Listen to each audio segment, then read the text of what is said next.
বাংলার মানুষ জাগুন জাগুন, জেগে উঠুন, আর সময় নাই। দেখছেন মা কালী, গলা কাটা মা কালী, দুষ্টেরা গলা কেটে নিয়েছে, আর সে মা কালীকেই যেন অ্যারেস্ট করছে জোর জবস্তি, প্রিজন ভ্যানে তুলে নিয়ে যাচ্ছে। যারা যারা প্রতিবাদ করছে তারা লাঠির গুঁতো খাচ্ছে। এখানে কারা অ্যারেস্ট হয়ে দেখলেন?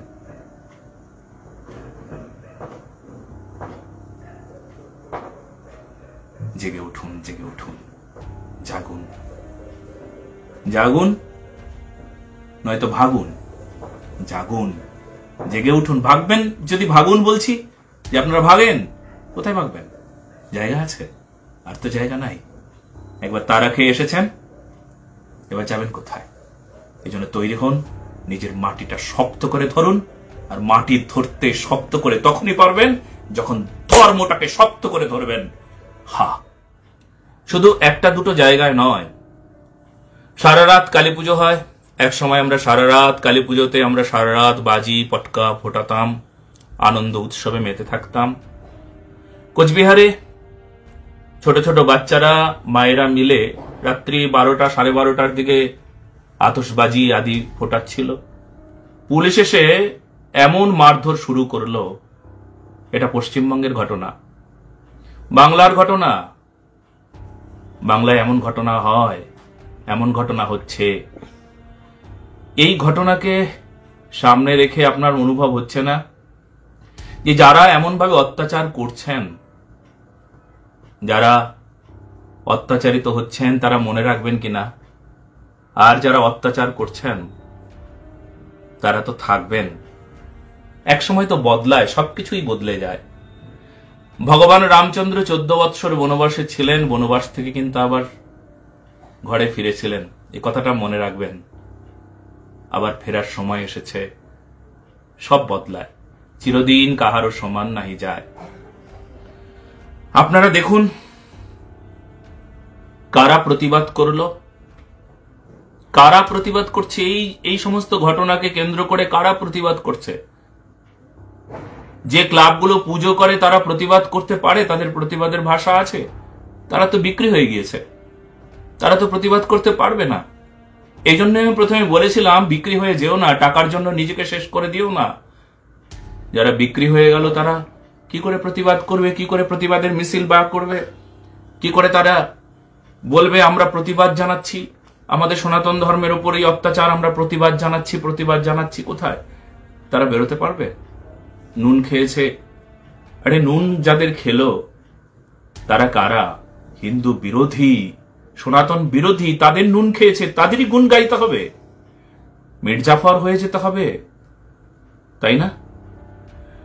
আপনাদের কাছে এই সব কথা বলবার জন্য আমি এসেছি এটা মনে করবেন না। না, আমি তো ভাগবত পাঠ করেই আপনাদের আনন্দ দিতে পারি, আমি গীতার কথা বলে আপনাদেরকে আনন্দ দিতে পারি, আমি সনাতন ধর্মের বিবিধ নানা প্রকার কথা আছে যেখানে সমাজ, মানুষের মঙ্গল, মানুষের চরিত্র গঠন সবকিছুর উপর আমি কথা বলতে পারি। কিন্তু আমার যেন মনে হয় এই ধর্ম রক্ষা, এটা যেন আমার বিশেষ দায়িত্ব। হয়তো আপনারা কেউ কেউ মনে করেছেন আপনি একা মাত্র ঠেকা নিয়ে রেখেছেন, যে সমস্ত দায়িত্ব আপনার। সত্যি কেউ যদি আমার পাশে নানা প্রকার আঙ্গুল উঠছে, আপনি একা আসবেন না, একা লড়বেন না, একা থাকবেন না, একা কেন বলতে যাচ্ছেন, এটা আমার মৌলিক অধিকার। আমার ধর্ম, ধর্ম রক্ষা, আমার ধর্ম পালন, আমার ধর্মের উপর আঘাত হানলে, সেই ধর্মের উপর অত্যাচার করলে আমরা সে চুপ করে থাকবার মানুষ নই। এটা আমাদের মৌলিক অধিকার। ধর্ম রক্ষা আমাদের মৌলিক অধিকার। ধর্মের উপর আঘাত, সেই আঘাতে আমি যদি চুপ করে বসে থাকি তাহলে ইতিহাস আমায় ক্ষমা করবে না। সনাতন ধর্মের কোন ধার্মিক চুপ করে বসে থাকতে পারে না। আপনারা এই ঘটনার পর আপনারা আনন্দে থাকবেন, আপনাদের আহার চলতে থাকবে, আপনাদের মজা চলতে থাকবে, আপনাদের নানা প্রকার যেমন ভাবে আপনারা নিত্য নৈমিত্তিক ক্রিয়াকলাপ আনন্দ উৎসবে মেতে থাকেন, কিন্তু আমাদের ওটা নাই। যে দুঃখ আমাকে স্পর্শ করলো, যে জ্বালা আমাকে স্পর্শ করলো, যে যন্ত্রণা আমাকে পশ্চিমবঙ্গের নানা প্রকার ঘটনা নয় দুর্ঘটনা, হিন্দু ধর্মের উপর অত্যাচার, কালী পুজো করতে দেওয়া হবে না এমন ঘটনা, কালী পুজোতে নানা প্রকার সমস্যা, যে অত্যাচারগুলো হলো, সেই অত্যাচার ঘা দিচ্ছে, সেই অত্যাচার বুকের উপর ঘা পড়ছে, ঘা। এই ঘাটা আপনাদের যদি না পড়ে, আপনাদের যদি যন্ত্রণা না হয়, বাংলার মানুষ আপনাদের যদি যন্ত্রণা না হয়, তাহলে বলবো যে খুব তাড়াতাড়ি বাংলা থেকে যারা এদেশে এসেছে তারা জানে, পশ্চিমবঙ্গে যারা এসেছে বাংলাদেশ থেকে লাঠির ঘা খেয়ে 1946, মনে আছে সেই দিন তারা পালিয়ে এসেছিল নিজের ধর্ম বাঁচাতে, নিজের মেয়েটাকে বাঁচাতে, নিজের বউকে বাঁচাতে, নিজে বাঁচতে বাংলা থেকে চলে এসেছিল। সেই লুটপাট চলছিল, হিন্দু গণহত্যা চলছিল। আপনারা সেই ইতিহাস ভুলে গিয়েছেন। এই ইতিহাস যদি আপনি ভুলে যান, তাহলে কিন্তু আপনাকে ইতিহাস কখনো ক্ষমা করবে না। আজকে সেই মানুষগুলোই এখনো চুপচাপ বসে আছে। আবার তৈরি হবেন নাকি? আবার তৈরি হবেন, আবার নোয়াখালী বানাতে চাইছেন, আমাদের পশ্চিমবঙ্গকে আবার নোয়াখালী বানাতে চাইছেন বুঝি। আবার নোয়াখালী হবে পশ্চিমবঙ্গটা। ইস, বাংলার এই পরিস্থিতি, আপনি যদি পশ্চিমবঙ্গের মানুষ হন, আপনি যদি বাংলার সন্তান হন, বাংলার মাটিতে যদি আপনার জন্ম হয়, বাংলার মাটিকে আঁকড়ে ধরে যদি আপনি এখন বড় হয়েছেন, তাহলে সেই মাটিকে রক্ষা করবার দায়িত্ব আপনার। হ্যাঁ, জননী জন্মভূমিশ্চ স্বর্গাদপি গরীয়সী, আমার মা, তার প্রতি যেমন আমার দায়িত্ব, আমার মায়ের প্রতি আমার দায়িত্ব আছে না? আমার মাকে যদি কেউ আঘাত করে, আমার মায়ের উপর যদি কেউ অত্যাচার করে, তাহলে যেমন আমি ক্ষিপ্ত হয়ে যাব, আমি প্রতিবাদ করব, আমি প্রতিরোধ করব, আমি প্রতিশোধ নেব, ঠিক তেমনি আমার বাংলা, আমার পশ্চিম বাংলা, আমার মা, আমি সেই বাংলার মাটিতে জন্ম নিয়েছি, আমার নৈতিক দায়িত্ব বাংলার মাটিকে রক্ষা করা, বাংলার ধর্মকে রক্ষা করা, বাংলার সংস্কৃতিকে রক্ষা করা, বাংলার ভক্তিকে টিকিয়ে রাখা, এটা আমার দায়িত্ব, এটা আমার কর্তব্য, আমি সন্তান হিসেবে আমার কর্তব্য। বাংলার মাটি, বাংলার মা, বাংলার ধর্ম রসাতলে যেতে চলেছে। এই গতকাল পর্যন্ত যে জঘন্য জঘন্য ঘটনাগুলো ঘটেছে, যে মাগুলো কোচবিহার থেকে, আমি তো কোচবিহার আমার জন্ম, যে মা কোচবিহারে বলছিল যে তাদের কি করে সাহস হয় আমাদের গায়ের উপর হাত তোলা। শুধু অপরাধ কি? অপরাধ আমরা আতশবাজি ফুটিয়েছি, কিংবা বাচ্চাগুলো আতশবাজি ফুটিয়েছে, তাদের পাশে আমি ছিলাম। কেউ বলছে যে আমি কাউন্ট করেছি কতগুলো আতশবাজি বাজলো, ওপর থেকে কাউন্ট করছে, নিচে বাচ্চারা আতশবাজি ফোটাচ্ছে, এটাই তাদের অপরাধ। ছোট ছোট বাচ্চাগুলো, কারোর বয়স 13, 12, 11, 9, 10, হয়তো মায়েরা একটু আগুনটা জ্বালিয়ে দিচ্ছে, হয়তো ছোট ছোট হাত, তারা জ্বালাতেও পারবে না। মায়েরা বাবারা এসে হয়তো তাদের সহযোগিতা করছে, দূর থেকে আগুনটা জ্বালিয়ে দিচ্ছে, ওপরে গিয়ে আতশবাজিগুলো ফাটছে, আনন্দে শিশুরা আনন্দ পাচ্ছে। বছরে একটা দিন মাত্র, এই দিন তারা আনন্দ উৎসবে মেতে থাকে। সারা রাত কালী পুজো হয়, ছোটবেলা থেকে আমরা জানি। একটা রাত কি আনন্দ উৎসবে কাউকে আমরা বলতে পারি না ঠিক আছে আনন্দ উৎসব করো তোমরা? এতে নাকি অনেক শব্দ দূষণ হচ্ছে, সেই দিনের শব্দ দূষণই শুধু মনে পড়ে। হ্যাঁ, সেই দিনের শব্দ দূষণই শুধু শব্দ দূষণ না। আর অন্য উৎসবগুলোতে আপনি প্রতিবাদী হন দেখি। আপনি লাঠিটা নিয়ে মাথায় ফেটটি বেঁধে আপনি 25শে ডিসেম্বরে যখন এমন আওয়াজ হয়, চকলেট বোমের আওয়াজ, আনন্দ উৎসব করছে, 65 ডেসিবেলের ওপরের আওয়াজে আপনাকে ঘুমোতে দিচ্ছে না, তখন লাঠি নিয়ে আপনি সবাইকে মারতে আসুন তো পারবেন? পারবেন না। নবীর জন্মদিনে সেই দিন রাত্রি 12টার সময়ও, 12টা-1টার দিকেও শিলিগুড়ির ঘটনা আমাকে সংবাদ দিচ্ছে, চেঁচিয়ে উঠছে, তাদের স্লোগান দিচ্ছে, খুব দমদার মাইক বাজছে।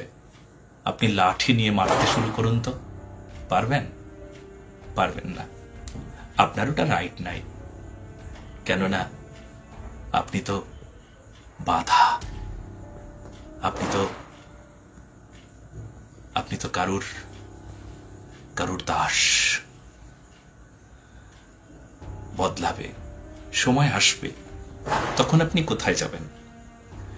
যারা অপরাধ করেনি তারা এখন জেলখানায় বন্দী, যারা মাইক বাজালো, যারা বাজি পটকা ফোটালো, তারা প্রতিবাদ করলো, কালী পূজায় অংশ নিয়েছে, তারা মারও খেলো, তারা আবার জেলখানায় বন্দী হবে।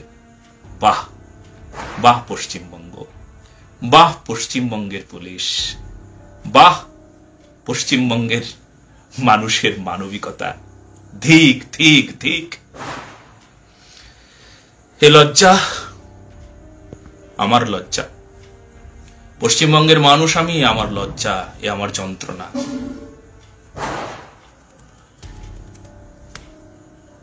আপনারা এর পরেও যদি এই এত ঘটনার পর যদি আপনারা মৌন থাকেন, মুখ বন্ধ করে থাকেন, রাজার মতন অন্ধ রাজা চোখে দেখতে পায় না, আপনারা অন্ধ সেজে থাকেন, তারপর আপনার সর্বনাশ আপনি নিয়ে আসবেন। পশ্চিমবঙ্গে সর্বনাশ হবে যদি আপনি এই ঘটনাগুলোকে দেখবার পরও আপনি মৌন থাকেন, আপনি চুপচাপ থাকেন।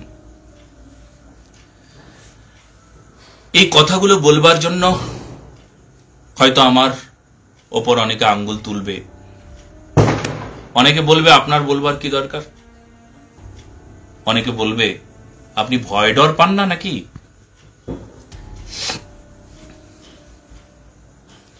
আমার মায়ের ওপর অত্যাচার করলে আমি যেমন ভয় পাই না, আমার মেয়ের ওপর অত্যাচার করলে আমি ভয় পাই না, আমার স্ত্রীর ওপর অত্যাচার করলে আমি ভয় পাই না, বঙ্গজননীর ওপর অত্যাচার হলে আমি ভয় পাই না, ধর্মের ওপর অত্যাচার করলে আমি প্রতিবাদ করি, আর সেই প্রতিবাদে আমার ভবিষ্যতে কি হবে আমি ভাবি না, ভয় পাই না। কেন জানেন? কারণ এটাও আমার ফান্ডামেন্টাল রাইট, আমার মৌলিক অধিকার। এই কথাগুলো শুনবার পর আপনার রক্ত টকবক করে ফুটছে কিনা আপনি একবার ভাবুন। এই কথাগুলো শুনবার পর আপনার রক্ত টকবক করে না ফুটলে আপনার রক্তে দোষ আছে। হিন্দু হলে আপনি আমার কথাকে সমর্থন নিশ্চয়ই করবেন। সারা বাংলার মানুষকে জাগিয়ে দিন, ঘুমন্ত মানুষকে জাগিয়ে দিন। পশ্চিমবঙ্গে মন্দিরে মন্দিরে কি হচ্ছে, কি হতে দেওয়া হচ্ছে না, একবার ভাবুন। তো একটা কথা বলে শেষ করব। কোচবিহারে ছোট ছোট বাচ্চাগুলো তারা বাজি পটকা পোড়াচ্ছিল, মায়েরা বাবারা হয়তো সহযোগিতা করছিল, ছোট ছোট হাত, হয়তো হাত পুড়ে যাবে, আর সে আনন্দে একজন ব্যাঘাত করতে হাতে লাঠি মাথায় পেট্টি বাঁধা, হাফ প্যান্ট পরা একজন পুলিশ ছুটে এসে মারধর করতে শুরু করলো। দোষ, তারা আতশবাজি পোড়াচ্ছে।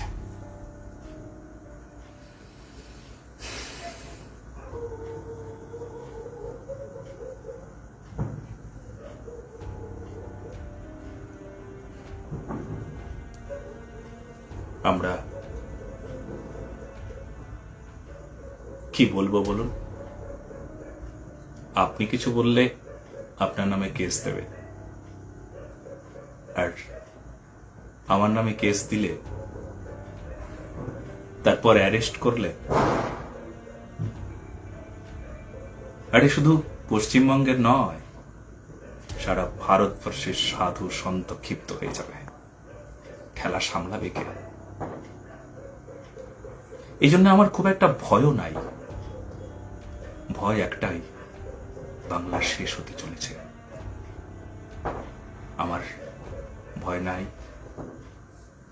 যে আমার ওপর অত্যাচার হবে, এই ভয়টা নাই। বাংলার মানুষ জাগুন, জাগুন, জেগে উঠুন, আর সময় নাই। দেখছেন মা কালী, গলা কাটা মা কালী, দুষ্টেরা গলা কেটে নিয়েছে, আর সে মা কালীকেই যেন অ্যারেস্ট করছে জোর জবস্তি। প্রিজন ভ্যানে তুলে নিয়ে যাচ্ছে। যারা যারা প্রতিবাদ করছে তারা লাঠির গুঁতো খাচ্ছে। এখানে কারা অ্যারেস্ট হয় দেখলেন?